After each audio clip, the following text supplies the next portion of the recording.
We're hoping to really collaborate with the tradespeople in the local area.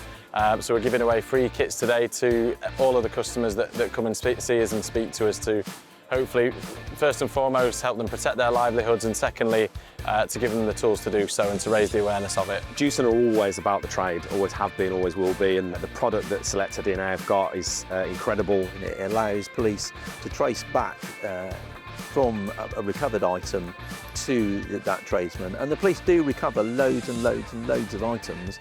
The problem is identifying where it's come from. Each kit has its own unique DNA code, and there are 60 trillion copies of the DNA code in every millilitre in that kit. And the police don't want to know in a week's time that it's stolen. They want to know there and then, which is why we use microdots. The police have access to small microscopes, and then once they've looked the number up, they can access our database. When you get multiple brands like On The Tools and SelectaDNA and Jewson all collaborating together, I think it has such a positive impact. You're in a position where you can start to support people in a much better way. My van got broken into a few years ago, and they took pretty much all my kit, which equated to over £10,000 worth. SelectaDNA kits I think it's really beneficial because, again, we use them daily, weekly, so just having something else they can actually provide for us tradesmen is pretty brilliant, to be honest. I think SelectaDNA working with bigger brands is really important for the tradespeople. The reason for that is I know tradespeople could probably afford to buy the kit for £60. That's not the point. It's about giving back to the trades, because at the end of the day, we are the customers. We spend money in these stores. We need the market to be flooded with March tools.